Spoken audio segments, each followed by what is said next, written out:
3 weeks ago, my uncle died in a hospice bed in Tucson. In his final hours, he told me something that made me wish I'd never sat down beside him. He saved my life 12 years ago by sabotaging my military career. Someone else went in my place. That person didn't make it back. And the truth about who that person was? It's the kind of thing that doesn't let you sleep anymore. I'm telling you this because I need to say it out loud to someone who won't look at me differently after. Because everyone back home, they still think I'm lucky. They have no idea what luck actually costs.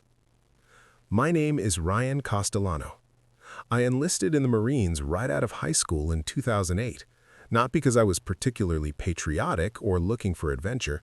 Honestly, I was just lost. My parents had gone through a brutal divorce 2 years earlier, my grades were mediocre, and I had no idea what I wanted to do with my life. The recruiter made it sound like the Corps would give me direction, discipline, a way forward. He wasn't wrong about that. Boot camp at Parris Island beat the aimlessness right out of me. I found something there I'd never had before, a sense of purpose, of being part of something larger than my own confusion. I was good at it too. Not the best in my platoon, but solid, reliable.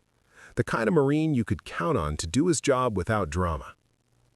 After infantry training, I got stationed at Camp Pendleton. Made corporal faster than I expected. My unit was tight, the kind of guys who'd give you their last cigarette or their last $20 without hesitation. We deployed to Afghanistan in 2010.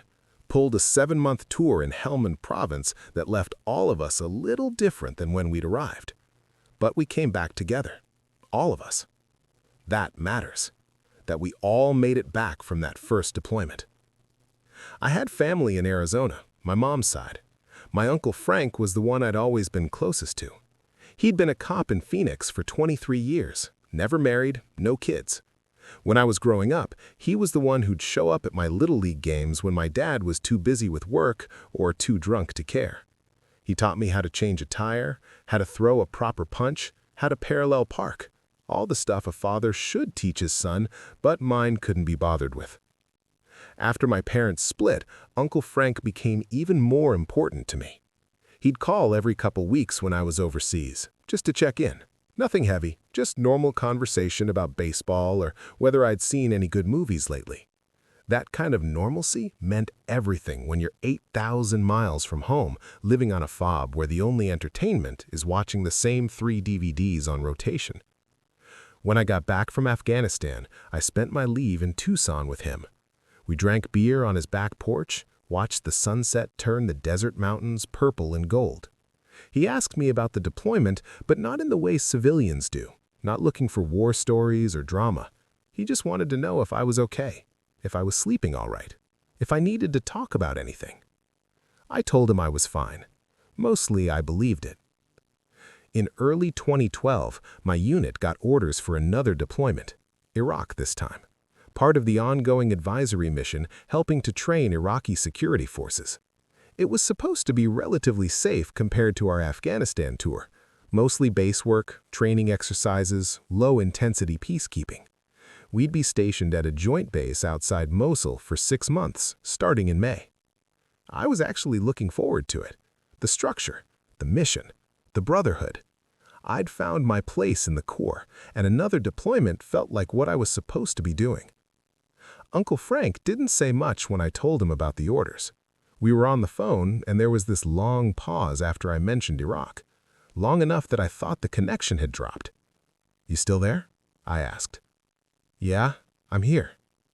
His voice sounded strange, tight. "When do you ship out?" "End of April. 4 weeks of pre-deployment training, then wheels up in May." Another pause. "You be careful over there, Ryan. Promise me." "It's not like Afghanistan, Uncle Frank. We'll be mostly on base training Iraqis. It's pretty safe as deployments go." "Nothing safe over there." He said it with an intensity that surprised me. You watch yourself, you hear me?" "I hear you." That was March. By April, everything had changed. The problem started during pre-deployment training at 29 Palms. Small things at first. My gear kept going missing, not stolen, just misplaced in ways that didn't make sense. My rifle failed inspection twice for carbon buildup in the chamber, even though I'd cleaned it thoroughly the night before.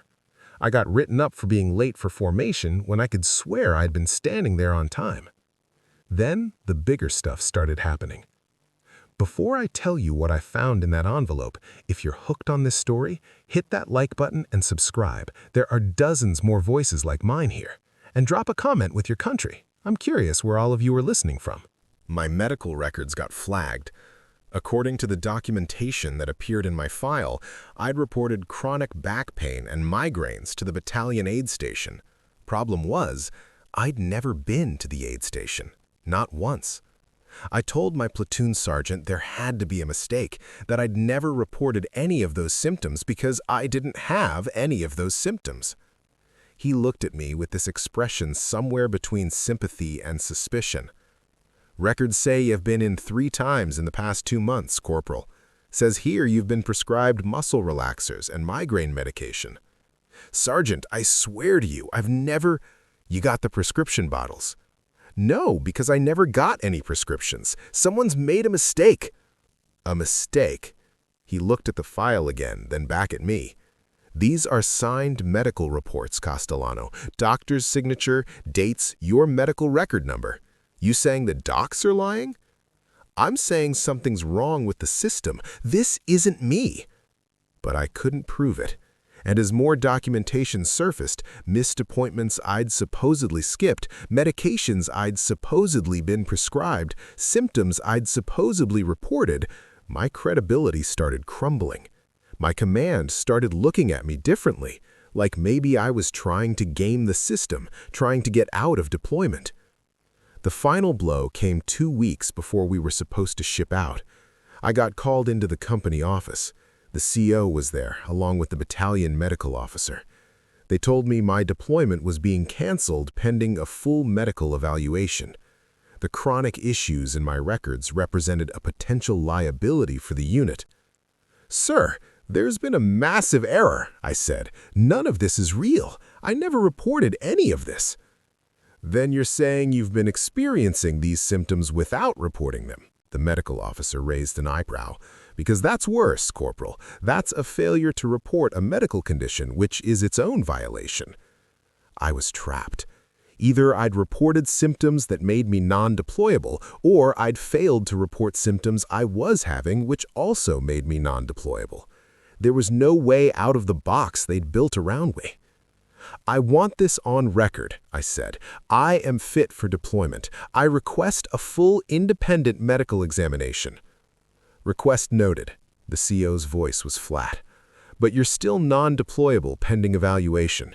We're not sending someone overseas who might become a medical liability to their unit. Sergeant Mitchell will be taking your slot. Sergeant Tyler Mitchell. Good Marine. Solid leader. 2 years younger than me. We'd gone through infantry school together. He had a wife back in Jacksonville, North Carolina, and a baby daughter he'd barely gotten to know before this deployment came up. I remember thinking, that should be me going, not Tyler. He has a family. But I didn't fight it anymore. What could I say? The records existed.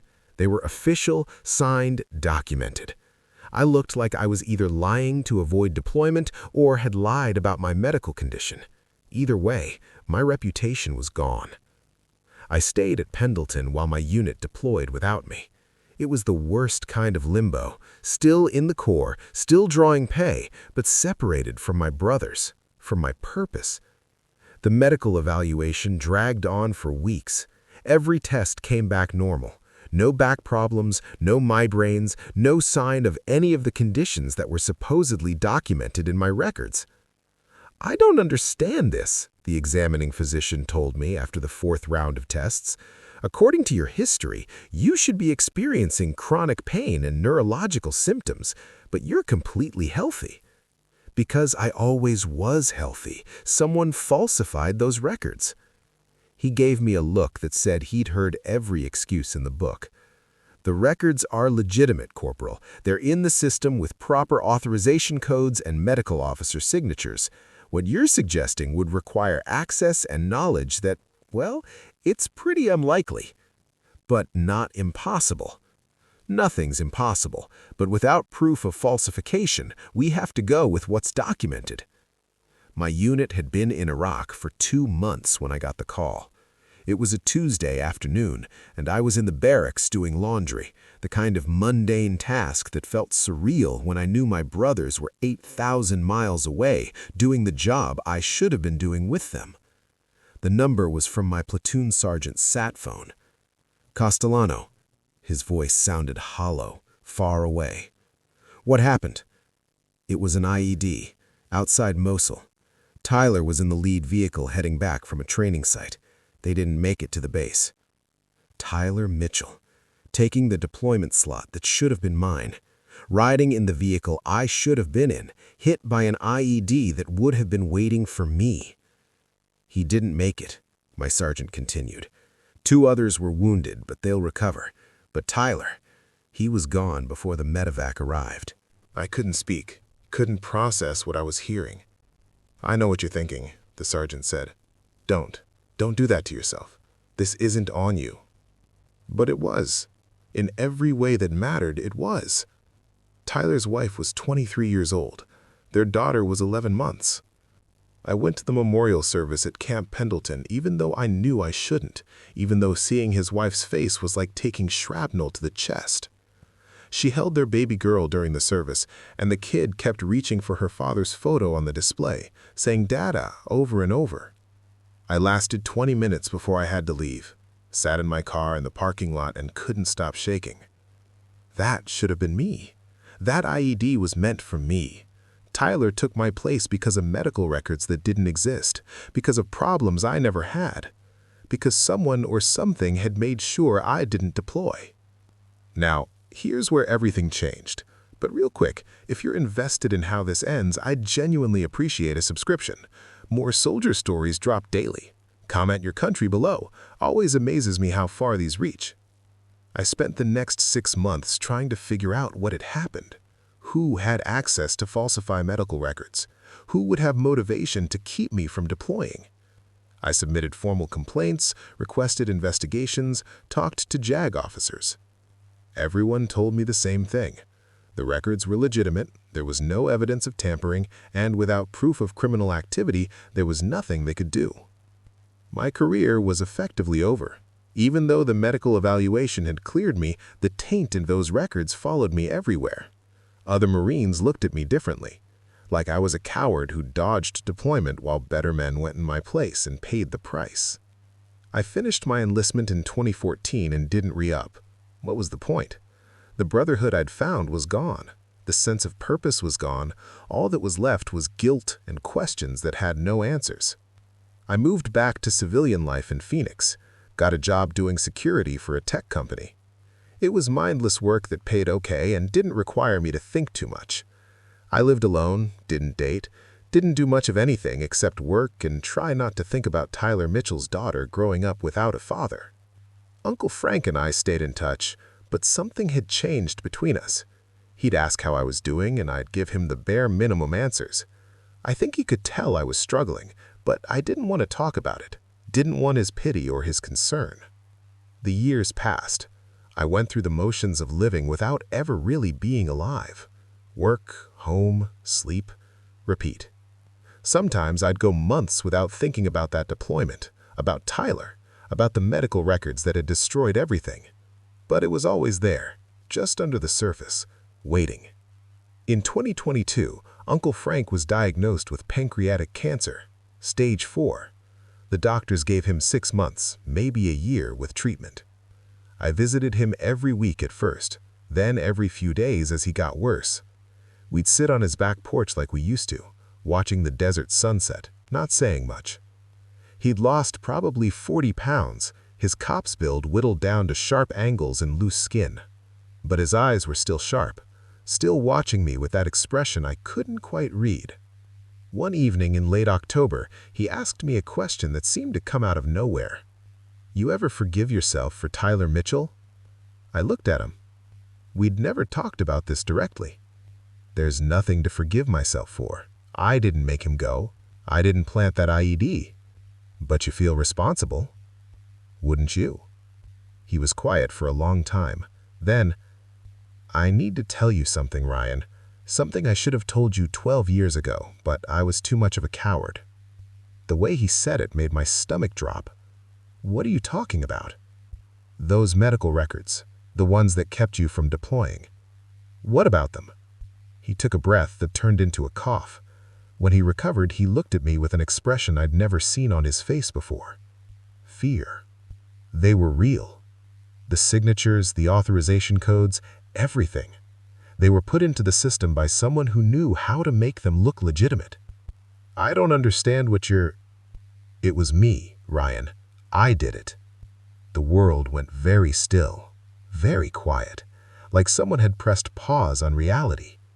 What? I falsified your medical records, used my law enforcement credentials to access the military medical database through a federal law enforcement portal, created the documentation, inserted it into your file, made sure it would hold up under scrutiny. I couldn't breathe, couldn't process what I was hearing. You destroyed my career. You got Tyler sent instead of me. I saved your life. His voice was steady, but tears were running down his face. You were going to deploy to Iraq, to a region where intelligence indicated a major insurgent presence.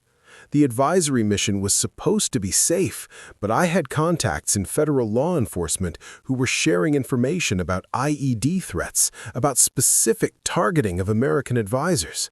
I knew it wasn't safe. I knew there was a good chance you wouldn't come back. So you sabotaged me. My voice didn't sound like my own. You made me look like a coward. You made everyone think I'd faked medical problems to dodge deployment. Yes. And you let Tyler go in my place? You let him take that IED? You let him leave behind a wife and a baby girl? I didn't know Tyler would take your spot. I didn't know... His voice broke. I thought they'd just leave the slot empty or pull someone from another unit. I didn't think about who they'd send instead. I stood up. Needed to move, needed air, needed to be anywhere but sitting next to the man who destroyed everything.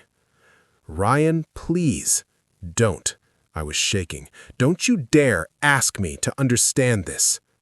I was trying to protect you. You're like a son to me. After everything with your father, after your parents' divorce, you were the only... You had no right. I was yelling now. You had no right to make that choice for me. That was my life, my career, my decision to make. I know. Do you? I stepped toward him. Do you know what the last 12 years have been like? Knowing that someone else went because I didn't. Knowing that Tyler's daughter is growing up without a father because I wasn't there. That his wife is raising a kid alone because of medical records that said I had fucking migraines? Yes, he was crying openly now. I know, because I've lived with it too, every day, every single day, knowing what I did, what it cost. Good. I hope it's eaten you alive. I hope it's followed you every moment of every day.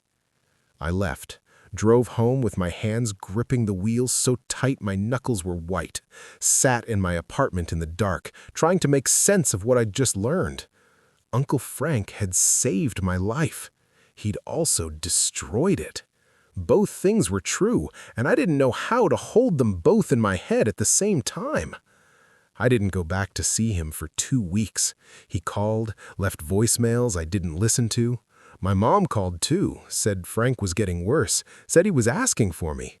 I deleted her messages. But guilt is a persistent thing. And despite everything, despite the rage and betrayal, Frank had been there when no one else was. He'd been the father figure my actual father never was. That didn't excuse what he'd done, but it wouldn't let me abandon him either. I went back on a Saturday afternoon. The hospice nurse let me in, told me his time was getting short. Days, maybe hours. He was asleep when I walked into the room. The cancer had taken everything from him. He looked like a skeleton wrapped in loose skin, his breathing shallow and labored. I sat in the chair beside his bed and waited. When he woke, It took him a moment to focus. When he saw me, relief flooded his face. "Ryan, I'm here. Here, my deep sorrow for what I did, for the choice I made, for everything it cost you."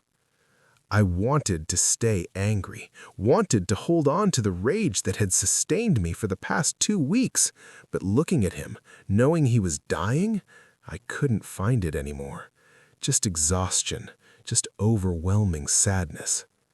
"Why didn't you tell me? Why wait until now?" "Because I'm a coward. Because I couldn't face what I'd done. Because telling you meant losing you, and I couldn't—" He coughed, struggled for breath. "I couldn't bear losing you. You lost me anyway. The moment you decided to sabotage my deployment, you lost me." "I know." We sat in silence for a while. The hospice room was quiet except for the sound of his breathing, the distant beep of medical equipment in other rooms. "There's something else, something worse," he said finally. I looked at him. How could there be something worse? "Tyler Mitchell." His eyes met mine, and I saw something in them that made my blood run cold. No. I didn't know they were sending him specifically. I swear to you, I didn't know. But when I heard what happened, when I learned who had taken your spot, he's sobbing now, his whole body shaking with it. I looked him up, saw the photos. He looked just like Janet when she was young.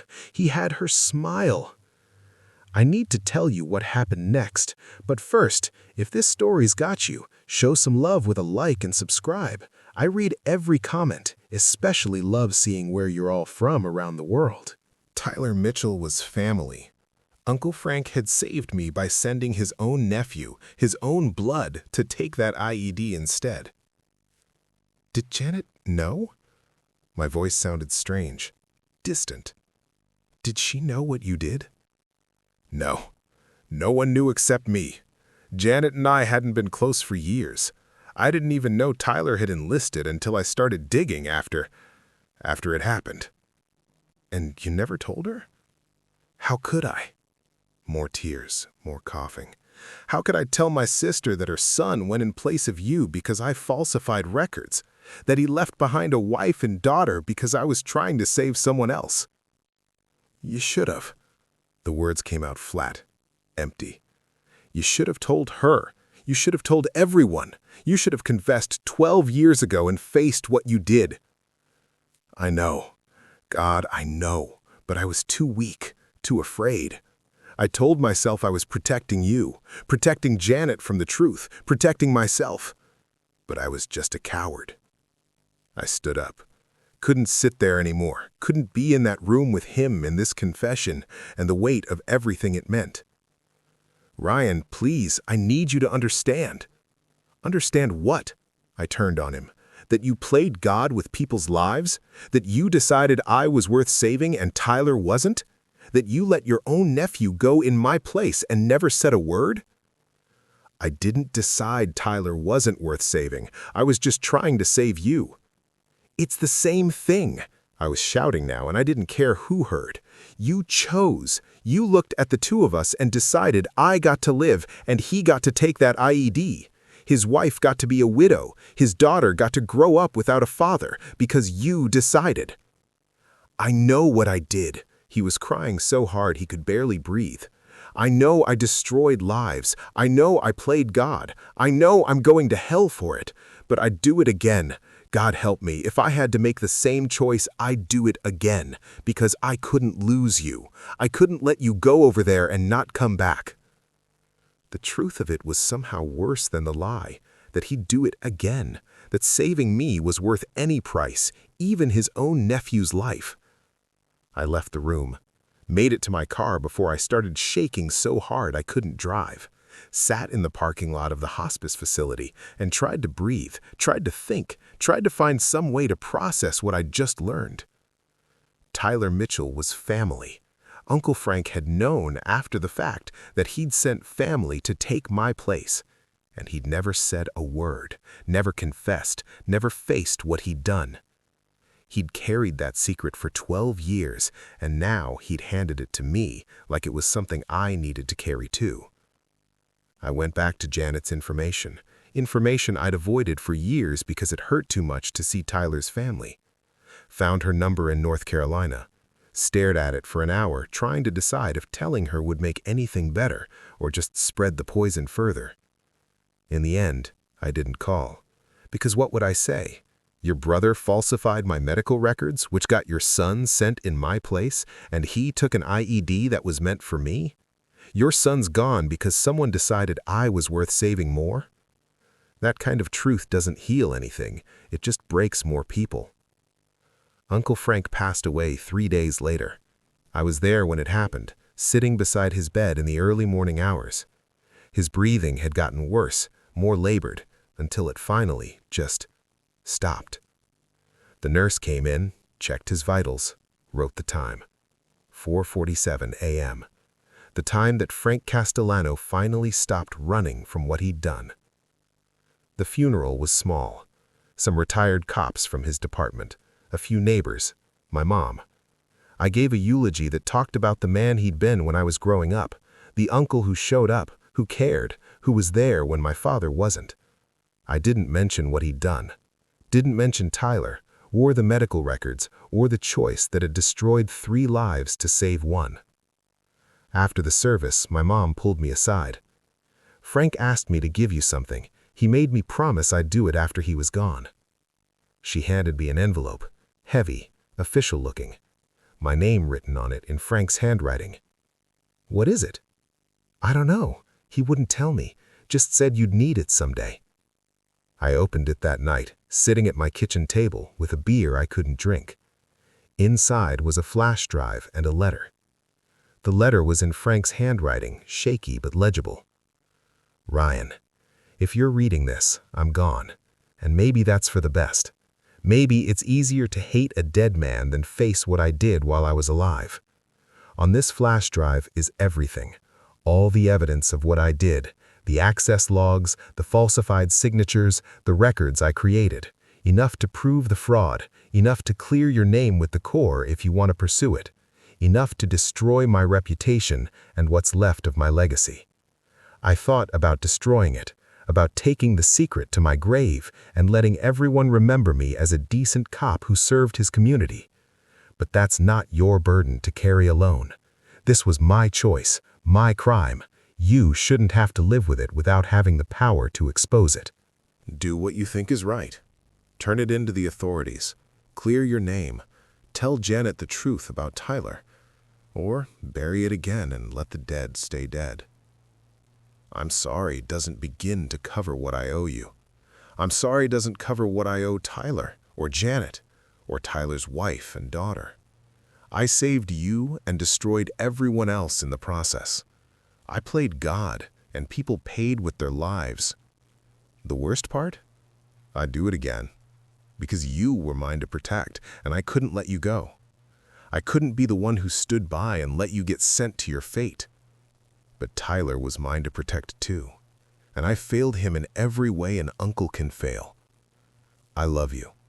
I'm sorry, and I hope someday you can forgive me, even if I never deserved it.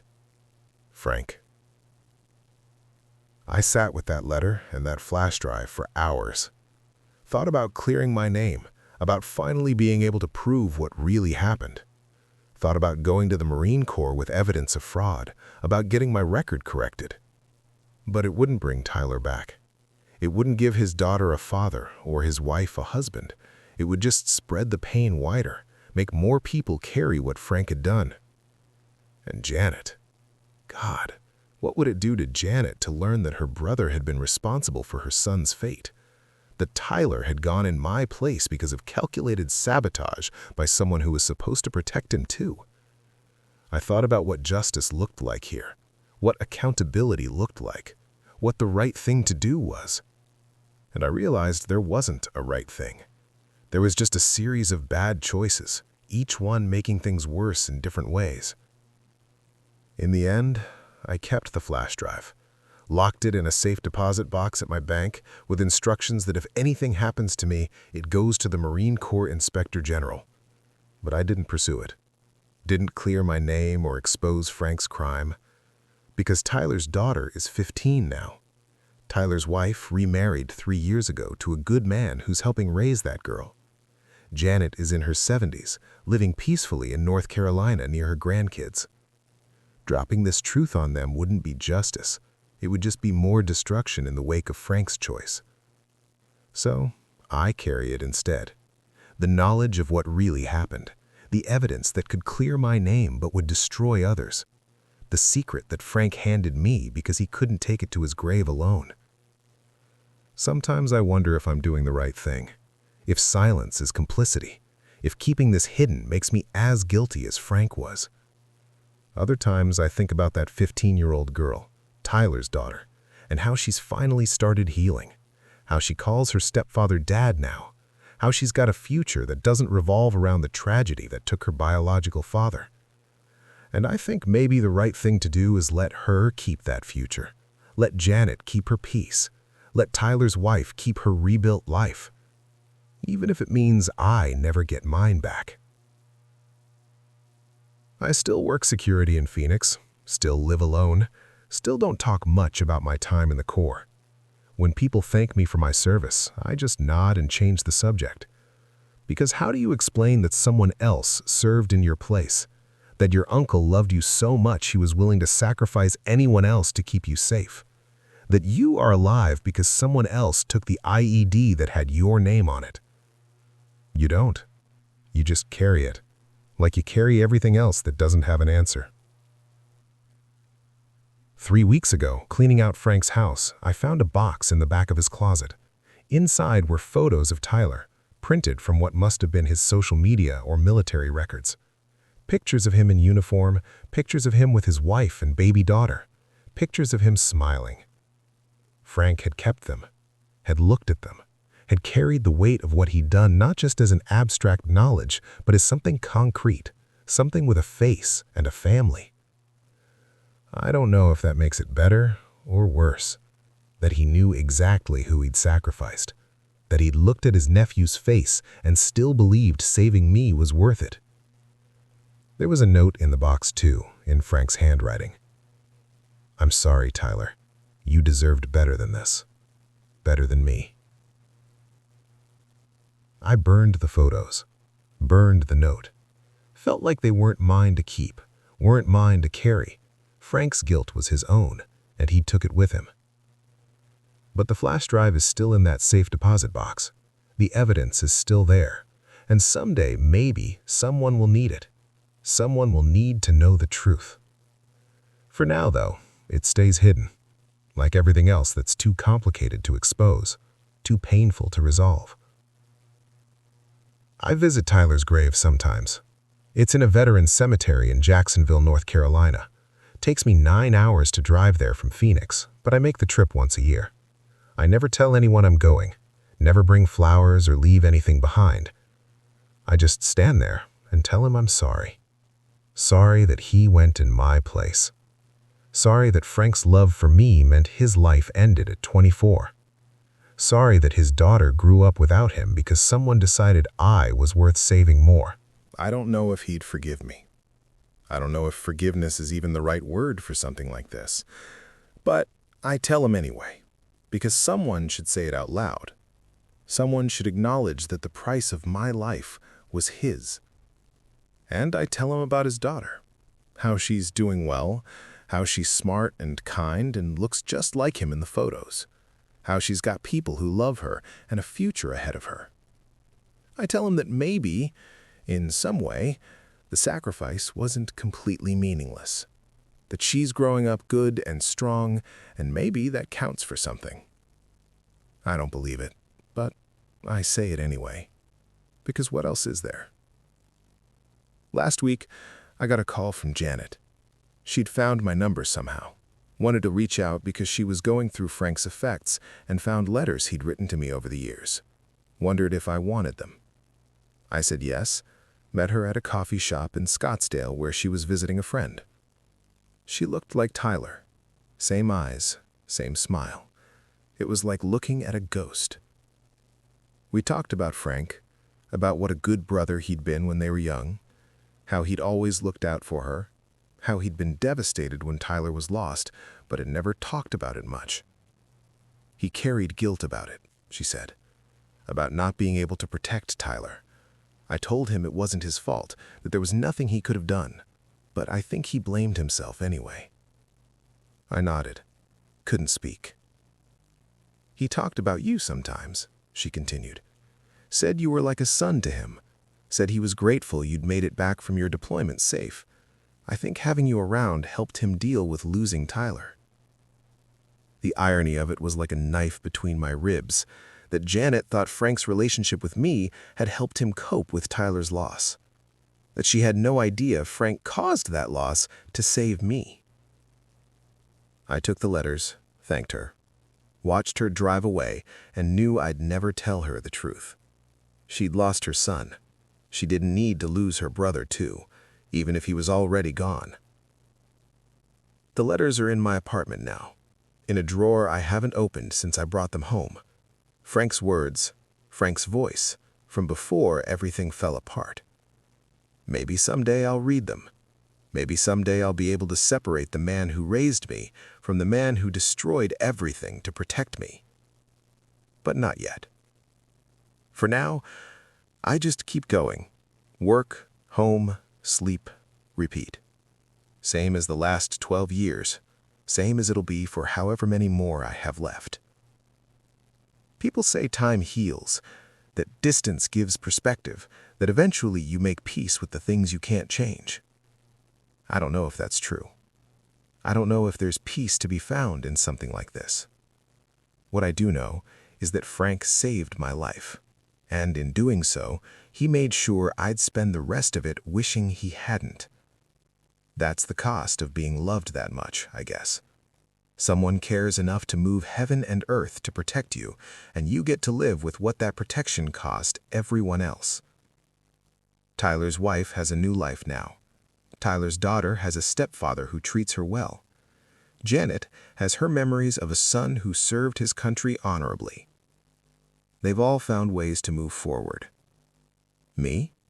I'm still stuck in that moment 12 years ago when my deployment got canceled, when Tyler took my place, when an IED that should have had my name on it took his instead. I'm still stuck, and I'll probably stay stuck for the rest of my life. But at least I'm alive to be stuck. At least I get to wake up every morning and go through the motions and pretend that this is what living looks like. Tyler doesn't get that. Tyler doesn't get anything. And that's the truth that Frank handed me before he went. That's the burden he couldn't carry alone, so now I carry it for both of us. Some people would say I should be grateful, that I should honor Frank's sacrifice, honor the life he saved by living it fully, by making it count. But how do you make a life count when it costs someone else's theirs? How do you honor a sacrifice that should never have been made? You don't. You just wake up every day and try not to think about it too much. Try not to imagine what Tyler would be doing right now if he'd come home. Try not to picture his daughter's face if she knew the truth about why her father didn't make it back. That's what love did. That's what Frank's fierce, protective, misguided love accomplished. It saved me. It destroyed him. It ended Tyler, and it left all of us, everyone who survived, carrying pieces of a truth that's too heavy to put down, but too dangerous to share.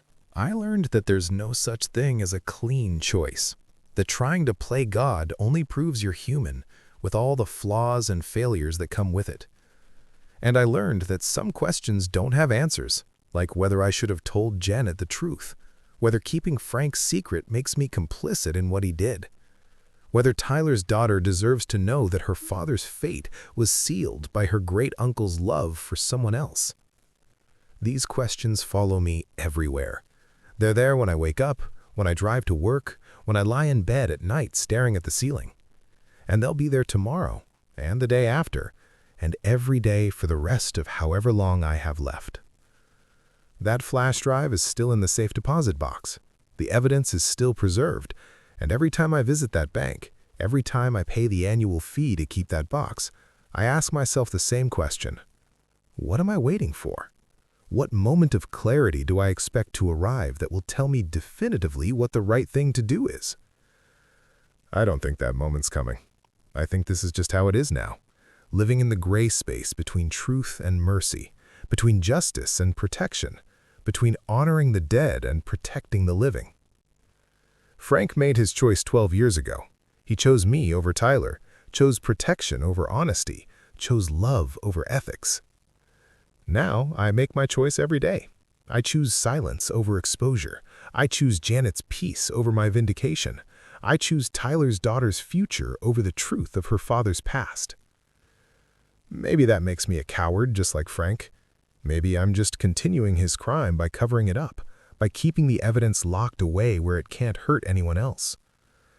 Or maybe, and I'm not sure I believe this, but maybe this is the only kind of honor I can give Tyler now, protecting his family from a truth that would only break them further, letting his daughter keep her father as a hero who served his country rather than a pawn in someone else's desperate gamble.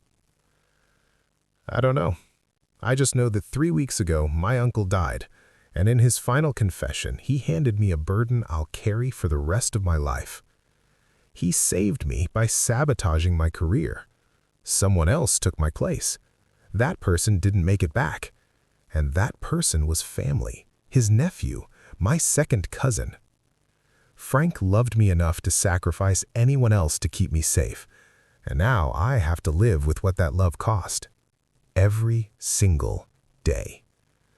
There's no resolution here, no moment where everything makes sense or feels okay, no healing that makes the wound disappear. There's just this. I'm alive. Tyler isn't. And the reason for that has a name, a face, and a grave in Tucson, Arizona. That's the truth I carry now. The truth Frank couldn't take with him. The truth that's too dangerous to expose and too heavy to forget.